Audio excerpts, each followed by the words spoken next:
मित्रों, आज हम पढ़ने चल रहे हैं दक्षिणी कोरिया कैसे एक आधुनिक राष्ट्र बना, इसके बारे में।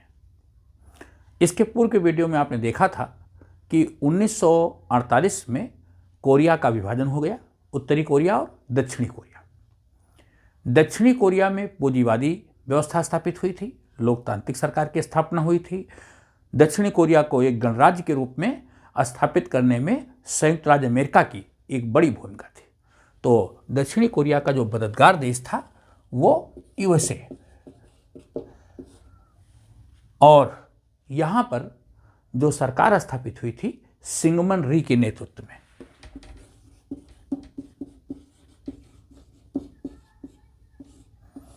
सिंगमन री की सरकार स्थापित हो गई थी 1948 में।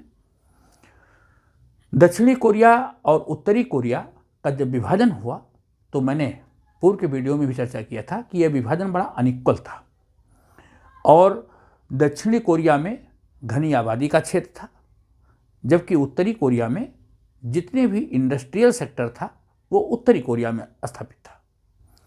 तो दक्षिणी कोरिया के हिस्से में मानव संसाधन तो बहुत था, लेकिन इंडस्ट्रियल डेवलपमेंट नहीं था।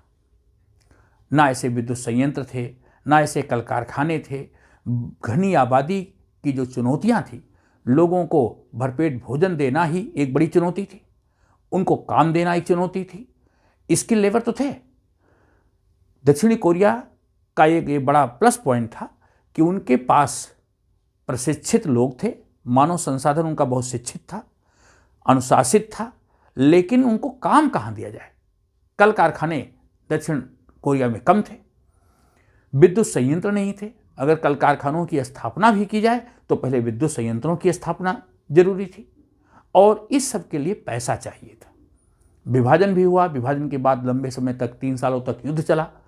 तो ऐसी चुनौतियों के बीच दक्षिणी कोरिया को यूएसए का सहयोग लेने के लिए बाध्य होना पड़ा। दक्षिणी कोरिया को औद्योगिक विकास तो करना ही था, साथ साथ जो बुनियादी ढांचा था उसका भी विकास करना था, कृषि का विकास करना था। मैंने बताया कि इतनी बड़ी आबादी को सबसे पहले पेट भर भोजन देना ही एक चुनौती थी, क्योंकि पर्याप्त खाद्यान्न भी नहीं था। तो कृषि क्षेत्र का विकास एक प्रबल चुनौती थी, और इन सब चुनौतियों के बीच दक्षिण कोरिया ने कैसे अपना तालमेल निभाया, जिससे कि वो आर्थिक विकास के साथ साथ जो राजनीतिक संस्था की स्थापना है, अच्छी सरकार की स्थापना हो, और लोकतांत्रिक सरकार हो, मजबूत सरकार हो, स्थायी सरकार हो, यह भी एक यक्ष प्रश्न था। लेकिन दक्षिण कोरिया के साथ जो प्लस पॉइंट था वो यूएसए के नेतृत्व में निजी स्वामित्व वाली,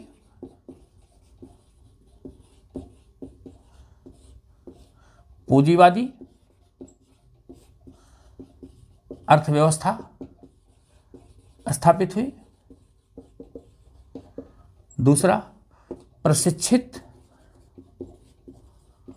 व कुशल मानव संसाधन इनके पास था।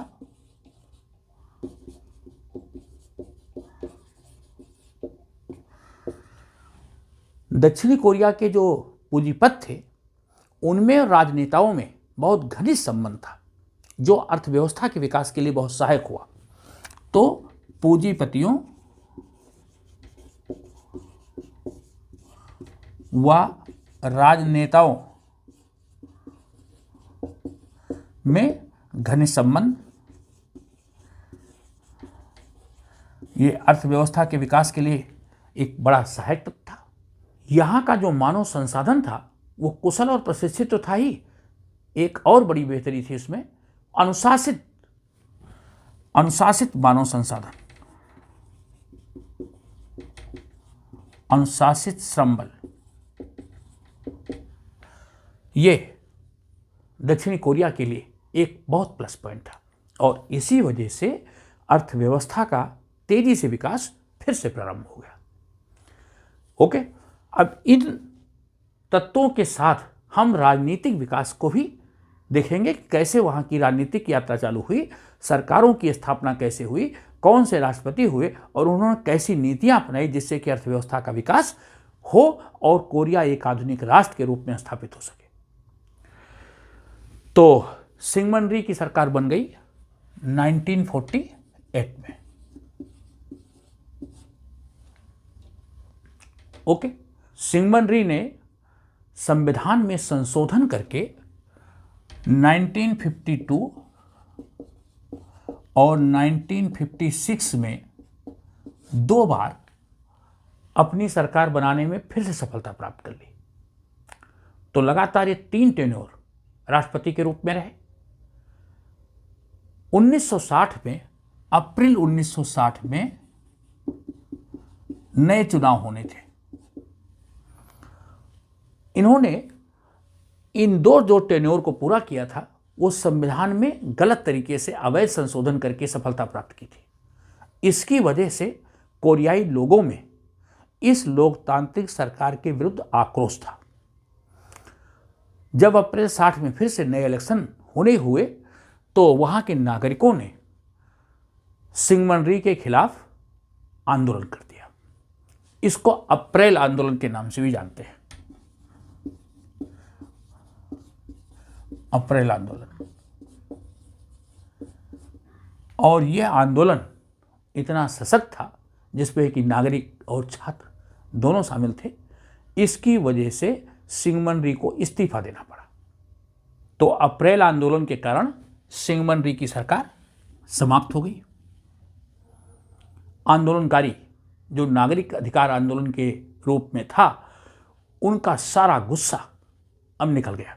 जो गुस्सा 1948 से लगातार प्रेशराइज किया गया था, 1952, 1956 में अवैध तरीके से सरकारें चुनी गई और उसके खिलाफ लोग बोल नहीं पा रहे थे, वो सारा गुस्सा आंदोलन की शक्ल में, रैलियों के रूप में, सभाओं के रूप में, लोकतांत्रिक अधिकारों की मांग के लिए सड़कों पर लोग निकल आए।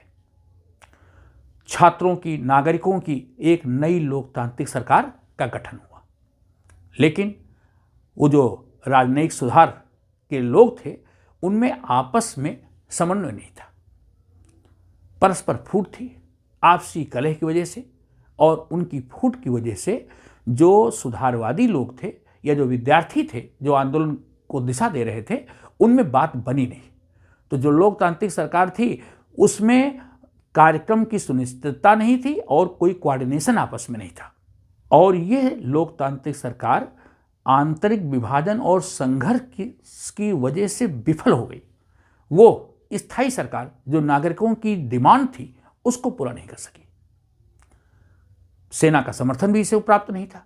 यही कारण था कि सेना ने इस लोकतांत्रिक सरकार को 1 वर्ष के अंदर ही तख्तापलट कर दिया। मई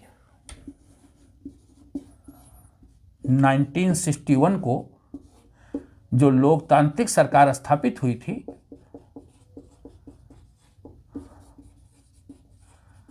इस सरकार को हटा दिया। सेना के द्वारा ये तख्तापलट किया गया। अब सैनिक तख्तापलट हुआ और इसके बाद दक्षिणी कोरिया के राष्ट्रपति बन गए पार्क चुंग ही।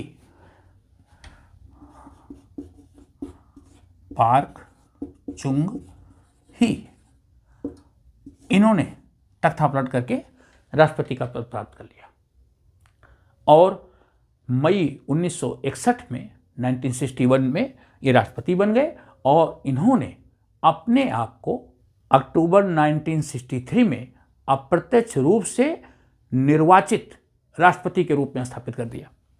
पार्क चुंग ही अक्टूबर 1963 से ये अप्रत्यक्ष रूप से निर्वाचित राष्ट्रपति हो गए। तो जो सैनिक तख्ता पलट हुआ था उसको इन्होंने लोकतांत्रिक सरकार का रूप दे दिया। 1963, 1967, 1971, 1963, इसके बाद नए चुनाव हुए 1967, नेक्स्ट 1971। इन सभी चुनावों में वो लगातार निर्वाचित होते रहे और अपनी मृत्यु पर्यंत 1979 में उनकी जब हत्या की गई उसके बाद राष्ट्रपति का पद खाली हुआ। तो 1961 से लेकर के 1979 तक, इतना लंबा समय तक उन्होंने राष्ट्रपति के रूप में कार्य किया। उनके खिलाफ काफ़ी आक्रोश था, लोग बहुत नाराज थे। 1979 में उनकी हत्या कर दी गई पार्क चुंग ही की, और उसके बाद लोगों को आशा थी कि फिर से लोकतांत्रिक सरकार स्थापित हो जाएगी, लेकिन ऐसा नहीं हुआ। फिर से कोरिया सैनिक शासन के अंतर्गत आ गया।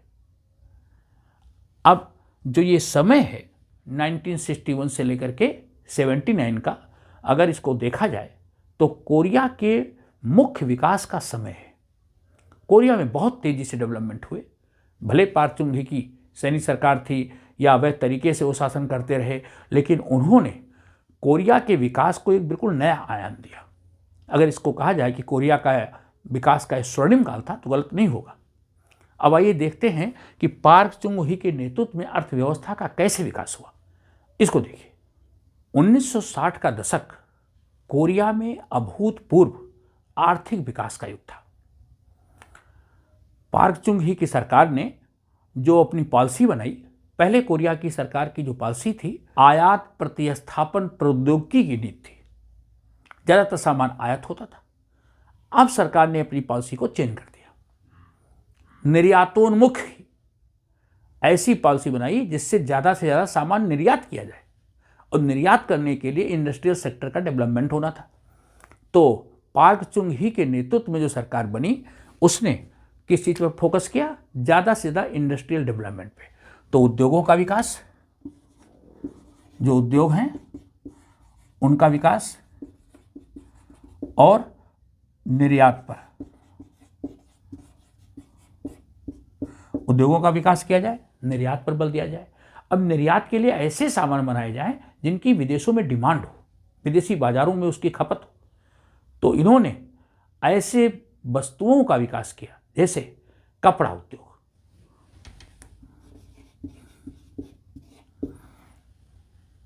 हल्के औद्योगिक उत्पाद, हल्के औद्योगिक उत्पाद, इलेक्ट्रॉनिक्स,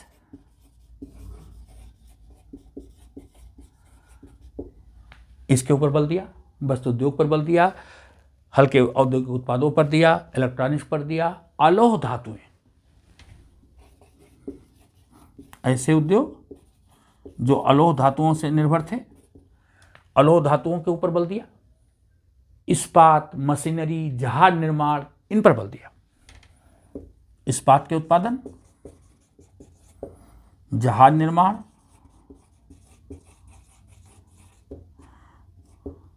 मशीनरी, और एक बहुत बड़ा सेक्टर था रसायन उद्योग,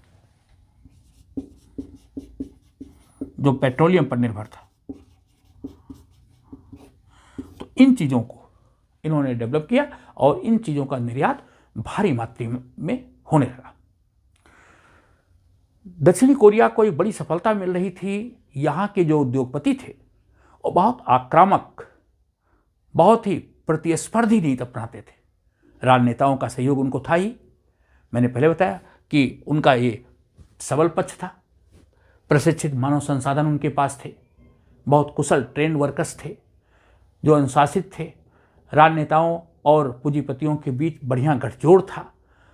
तो वातावरण, राजनीतिक समर्थन उनको अच्छे तरह से मिल रहा था। कुशल श्रमिक मिल रहे थे, मानव संसाधन उनके पास था। दक्षिणी कोरिया घनी आबादी बहुल क्षेत्र था, तो सस्ते श्रमिक और प्रशिक्षित श्रमिक उनको उपलब्ध थे। इन सब व्यवस्थाओं के अंतर्गत कोरिया का तेजी से विकास प्रारंभ हो गया। और पार्क चुंग ही ने 1970 में एक बड़ी दूरदर्शी योजना चालू की, जिसको कहते हैं सैमोल आंदोलन।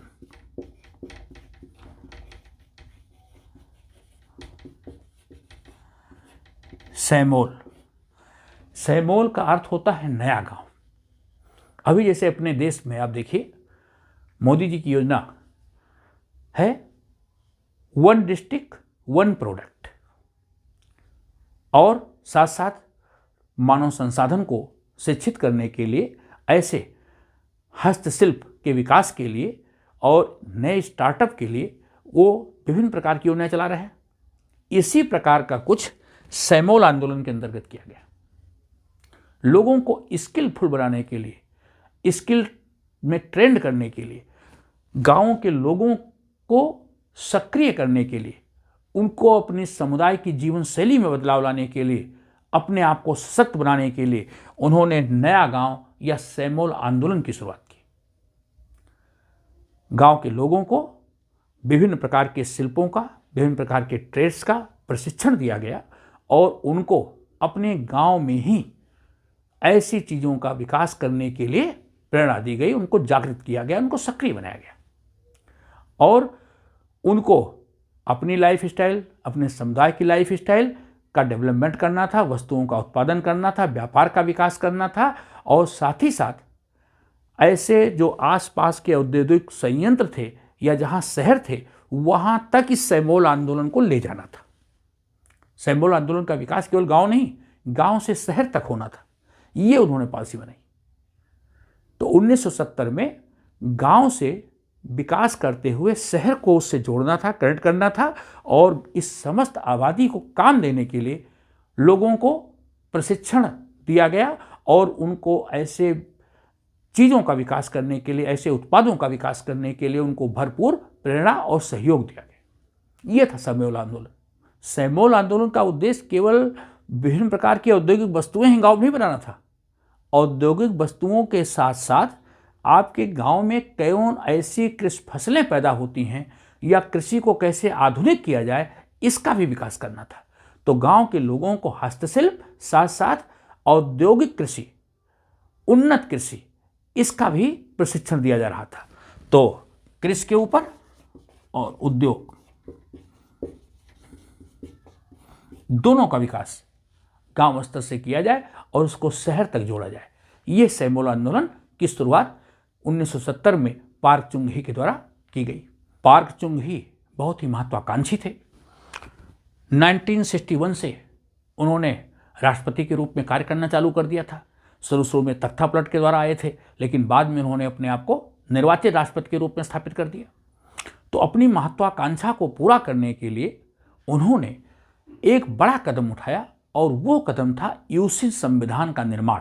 हुआ यूं कि अक्टूबर 1972 में उन्होंने संविधान में एक संशोधन किया जिसको यूसिन संविधान कहते हैं।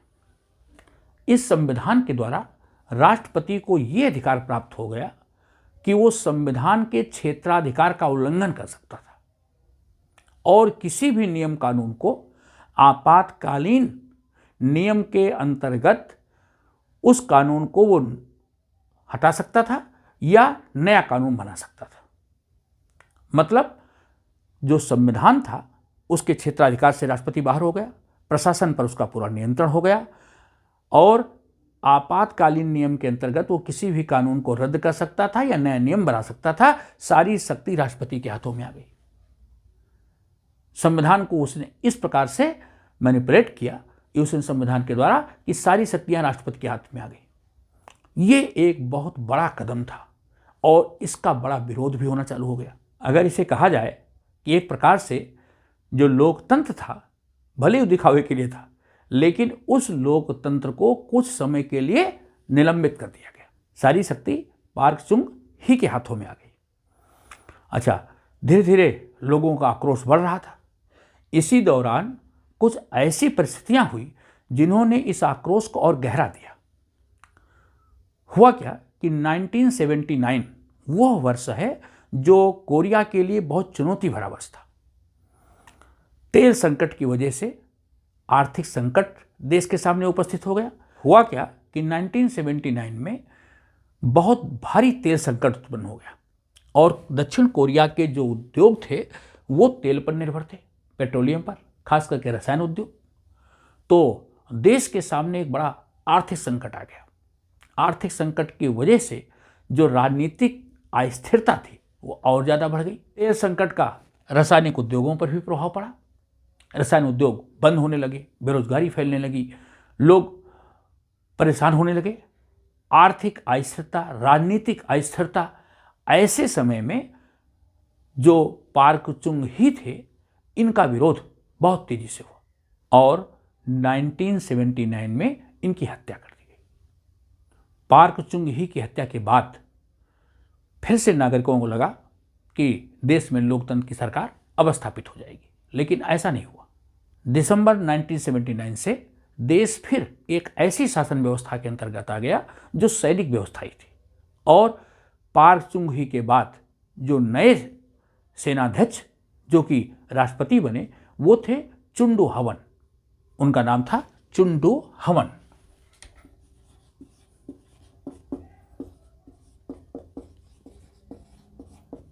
दिसंबर 1979 इन्होंने अपने आप को अप्रत्यक्ष तरीके से निर्वाचित करवा दिया और उसके बाद इनकी सरकार 1987 तक रही। तो 1979 से लेकर के 1987 तक चुंडू हवन की सरकार रही। 1980 से लेकर के 1989 के बीच, 1980 से 89 के बीच इनके समय में भी दक्षिणी कोरिया का तेजी से विकास हुआ। यद्यपि इनके खिलाफ भी बहुत आक्रोश था, नागरिक और छात्र दोनों आंदोलनरत थे। लोग बड़ी मुश्किल से इंतजार करते करते थक चुके थे कि पार्क चुंग ही की सरकार कब जाएगी। लोग चाहते थे कि लोकतांत्रिक सरकार स्थापित हो, लेकिन फिर से सैनिक शासन चुंडू हवन के नेतृत्व में स्थापित हो चुका था। तो लोग विरोध पर उतर आए। चुंडू हवन की सरकार ने मार्शल लॉ लागू कर दिया और नागरिकों के विरोध को उन्होंने दमन कर दिया। सख्त केबल से विरोध को दबा दिया गया। चुंडू हवन की सरकार ने बहुत से अच्छे काम किए। मैंने बताया था कि 1979 में जो देश में आर्थिक अस्थिरता आई, राजनीतिक अस्थिरता आई, जिसकी वजह से पार्क चुंग ही की हत्या की गई, तो उस आर्थिक संकट से देश को इन्होंने बाहर किया। देश को उस आर्थिक संकट से बाहर लाए। मुद्रास्फीति में कमी हुई और जो चीज़ों के मूल्य थे उसमें कमी हुई।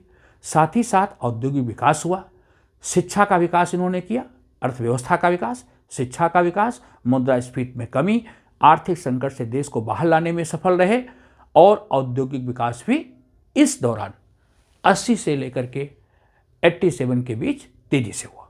यही नहीं, इस दौरान दक्षिणी कोरिया का जो शहरीकरण है और खास करके जो मीडिया की प्रगति, उसको बनाने में ये बहुत सफल रहे। शहरीकरण का विकास हुआ। लेकिन एक ऐसी घटना हुई मई 1987 में, एक विश्वविद्यालय के छात्र की मृत्यु हो गई और ये घटना उसके ऊपर होने वाले अत्याचार की वजह से हुई थी। इस बात को लेकर के नागरिकों और छात्रों ने आंदोलन कर दिया। चुंडू हवन की सरकार इस आंदोलन को जो है अच्छे तरह से डील नहीं कर सकी। आंदोलन इतना उग्र था कि चुंडू हवन की सरकार को संविधान में संशोधन करना पड़ा और नागरिक अपने अधिकारों की मांग करने लगे। इसलिए चुंडू हवन की सरकार ने संविधान में संशोधन करके नागरिकों को निर्वाचन का अधिकार दे दिया। चुंडू हवन की सरकार प्रेशर में आ गई और इस हत्या की वजह से उसको संविधान में संशोधन करना पड़ा। अब प्रत्यक्ष मतदान नहीं बल्कि समस्त नागरिकों को मतदान का अधिकार मिल गया और इस तरह से जो नए चुनाव हुए, उन नए चुनावों में समस्त नागरिकों ने मतदान किया और 1971 के बाद पहली बार 1987 में चुनाव के द्वारा सरकार का निर्वाचन हुआ। इस चुनाव में चुंडू हवन की जो सरकार थी वो हार गई। चुंडू हवन के ही एक सैनिक साथी थे, रोह ताए बू की विजय हो गई। तो रोह ताए बू जो उसके सैनिक साथी थे चुंडू हवन के, वही नए राष्ट्रपति के रूप में चुने गए। लेकिन ये जनता द्वारा चुनी गई 1971 के बाद पहली लोकतांत्रिक सरकार थी। तो नए कौन बने? रोह ताए बू, इनकी सरकार बन गई। कब? 1987 में। और रोह ताए बू 1992 तक सरकार में रहे। तो 1987 से लेकर के 1992 तक यह लोकतांत्रिक सरकार 1971 के बाद स्थापित हो गई। 1992 में अगले चुनाव हुए, उसमें रोह ताई-बू की सरकार को जाना पड़ा और 1992 में किम यंग सैम 1992 में किम यंग सैम ये राष्ट्रपति बन गए। किम यंग सैम ने निर्यात के ऊपर फोकस किया, औद्योगिक विकास के ऊपर फोकस किया और इस समय में Samsung company, LG company, Hyundai जैसी जो कोरियाई कंपनियों का वर्चस्व पूरे संसार की अर्थव्यवस्था पर स्थापित हुआ। इन्होंने बुनियादी औद्योगिक ढांचे को बढ़ावा दिया। इनके समय में ही 1996 में दक्षिणी कोरिया आर्थिक सहयोग और विकास संगठन में शामिल हुआ। तो विश्व व्यवस्था के साथ कोरिया की अर्थव्यवस्था को जोड़ा गया, आर्थिक उदारीकरण का युग चालू किया गया, मुक्त व्यापार की नीति अपनाई गई, लेकिन व्यापार में घाटा हो गया और जो वित्तीय अनियमितताएं थी उसको कंट्रोल नहीं कर पाया गया। परिणाम ये हो गया कि देश के सामने आर्थिक संकट आ गया। वित्तीय अनियमितताओं की वजह से, व्यापारिक घाटे की वजह से देश में एक आर्थिक संकट किम यंग सैम के समय में उपस्थित हो गया और 1997 में देश के सामने मुद्रा संकट आ गया। अब इस मुद्रा संकट की भरपाई करने के लिए जो कोरियाई नागरिक थे, उन लोगों का एक मैनेजमेंट जो बहुत अच्छा था और देश के लिए बहुत एक नायाब उदाहरण है कि सारे लोगों ने मिलकर के गोल्ड कलेक्शन मूवमेंट चलाया। नागरिकों ने गोल्ड कलेक्शन मूवमेंट के द्वारा स्वर्ण भंडार इकट्ठा किया और साथ ही साथ IMF इंटरनेशनल मॉनेटरी फंड की सहायता ली और उसके द्वारा इस आर्थिक संकट से देश को निकालने में सफल रहे। तो ये देश के लिए एक बड़ी बात थी। लेकिन दिसंबर 1997 में अगले चुनाव हुए। दिसंबर 1997 में तो किम डे जुंग ये नए राष्ट्रपति बने जो कि विपक्ष के थे। तो किम डे जुंग विपक्षी पार्टी के नेता थे, लेकिन इनको सफलता मिल गई और ये राष्ट्रपति बन गए। 2008 में ली माइंग बाक राष्ट्रपति बने। तो किम डे जुंग की जो सरकार थी 1997 से 2008 तक चली। 2008 में ली माइंग वाक इनकी सरकार बनी जो 2008 से लेकर के 2012 तक रही। 2012 में फिर से सत्ता परिवर्तन हुआ और पार्क चुंग ही जो 1960 में अप्रैल क्रांति के बाद सरकार में आ गए थे, उनकी बेटी पार्क खन हे, उसका नाम था पार्क खन हे, ये राष्ट्रपति बनी और ये देश की पहली महिला राष्ट्रपति बनी। पार्क खन हे जो पार्क चुंग ही की बेटी थी, इनके ऊपर यह आरोप लगा कि इनके ऑफिस का कार्य इनके एक मित्र द्वारा निपटाया जाता है और इस बात को लेकर के इनके ऊपर महाभियोग लगा दिया गया। 2017 में इस महाभियोग के कारण इनको अपने ऑफिस से हटना पड़ा। 2017 में मून जे इन राष्ट्रपति बन गए। तो मई 2017 में नए राष्ट्रपति बन गए मून जे इन। इस तरह आपने देखा कि 1948 से लेकर के 2017 तक कई राष्ट्रपति आए और गए, लेकिन पार्क चुंग ही का जो कार्यकाल था, जो 1961 से लेकर के एक लंबा कार्यकाल 1979 तक था, इस दौरान बहुत तेजी से आर्थिक विकास हुआ और कोरिया अपने आप को विश्व में एक प्रगतिशील, एक आधुनिक राष्ट्र के रूप में स्थापित करने में सफल हुआ। तो मित्रों, ये आपको वीडियो कैसा लगा, आप अपनी प्रतिक्रिया भी देंगे। चैनल को लाइक था, सब्सक्राइब भी करते रहें। थैंक्स।